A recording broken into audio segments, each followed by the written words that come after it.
शुरू करो, डालो बुनियाद, घर महल नजर आएगा। वंडर लाइए, वंडर अपनाइए, फर्क नजर आएगा। वंडर सीमेंट, फर्क नजर आएगा। नमस्कार, मैं हूं रविंद्र जैन और आप देखना शुरू कर चुके हैं सबकी खबर। पोप के निधन पर भारत में 3 दिन का राष्ट्रीय शोक घोषित किया गया है, लेकिन इस राष्ट्रीय शोक को लेकर एक नया विवाद भी हो गया है।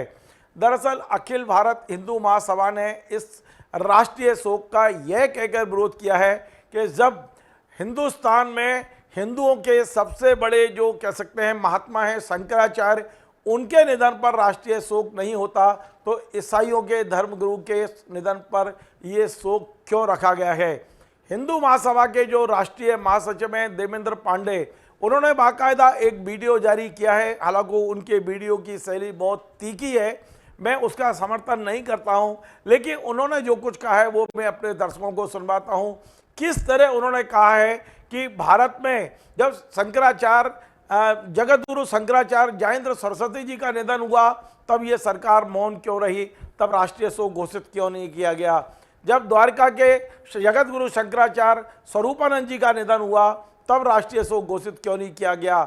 आज जब ईसाइयों के धर्मगुरु का निधन हुआ है तब राष्ट्रीय शोक क्यों घोषित किया जा रहा है। सुनिए अखिल भारतीय हिंदू महासभा के राष्ट्रीय महासचिव देवेंद्र पांडे जी का ये वीडियो। जय हिंद, जय भारत, वंदे मातरम। आज भारत के नेताओं और भारत की सत्ता के लिए बड़े दुख का दिन है, क्योंकि इनका बाप पोप मर गया है, जिसके मृत्यु पर इन्होंने 3 दिन का राष्ट्रीय शोक रखा है। भारत में जब जगत गुरु शंकराचार्य जी जयेंद्र सरस्वती जी की मृत्यु हुई तो इनके मुंह से एक शब्द शोक का, श्रद्धांजलि का नहीं निकला।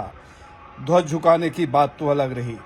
जब शंकराचार्य स्वरूपानंद सरस्वती जी का परलोक गमन हुआ तब भी इन्होंने शोक श्रद्धांजलि देना तो दूर, इन्होंने कहीं चर्चा भी नहीं की कि एक बड़े संत शंकराचार्य जी का निधन हुआ और पोप की मृत्यु पर राष्ट्र का ध्वज झुकाया जा रहा है। 3 दिन का राष्ट्रीय शोक का आयोजन किया गया है भारत में, जिससे एक बात बड़ी स्पष्ट होती है कि भारत को इन नेताओं ने आज भी गुलाम बना रखा है, ईसाइयों का और मुसलमानों का, जिनकी मृत्यु पर भारत में दुख मनाया जाता है। भारत से उस पोप का क्या रिश्ता था, भारत के धर्म में उसकी क्या दखल थी, भारत की तरक्की में उसकी क्या दखल थी, भारत के समाज में उस व्यक्ति की क्या उपयोगिता थी। सिर्फ इसलिए कि तुम ईसाइयों के गुलाम हो।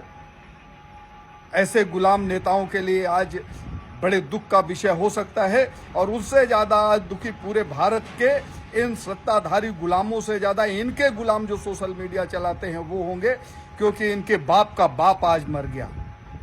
बड़े दुख की बात है कि सनातनी राष्ट्र में सनातनी संतों का अपमान होता है, और जब कोई विदेशी मूल का संत मरता है तो उसके लिए ये लोग शोक श्रद्धांजलि करते हैं।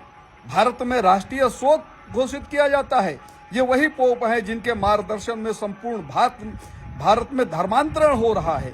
प्रदेश के प्रदेश आज धर्म परिवर्तन करके ईसाई हो रहे हैं, और उसकी मौत पर भारत सरकार का दुखी होना बहुत स्पष्ट सी बात है कि ये गुलाम है और भारत अब स्वतंत्र नहीं है। देश की जनता को चेत जाना चाहिए और भारत को स्वतंत्र कराने के लिए क्रांति का शंखनाद करना चाहिए, संगठित होना चाहिए, तभी भारत बचेगा। अन्यथा भारत को तो इन गुलामों ने गुलाम बना ही दिया है, और आने वाले दिनों में किसी को ईसाई और किसी को मुसलमान बनने के लिए भी ये मजबूर करेंगे। जागो हिंदू जागो, अगर स्वाभिमानी हो, देशभक्त हो और जिंदा हो तो जागना जरूरी है। जय हिंद, जय भारत, वंदे मातरम। आपने सुना, पांडे जी ने काफ़ी तीखी शैली का उपयोग किया है। हम उसका समर्थन नहीं करते हैं, लेकिन उन्होंने जो मुद्दा उठाया है वो मुद्दा निश्चित तौर पे सोचने पे विवश करता है कि भारत को जो हिंदू राष्ट्र बनाने की बात कर रहे हैं, जब हिंदू धर्म के धर्माचार्यों का निधन होता है तब आप राष्ट्रीय शोक घोषित नहीं करते, और वेटिकन सिटी में पोप का निधन होता है तो भारत में झंडे क्यों झुकाए जाते हैं। निश्चित तौर पर एक सोचने वाली बात ज़रूर है। आपको हमारा कार्यक्रम पसंद आए तो आप इसे शेयर करें, लाइक करें, कमेंट करें, और आपसे बार बार निवेदन है हमारे इस चैनल को सब्सक्राइब अवश्य करें। धन्यवाद। बेटा सुनो।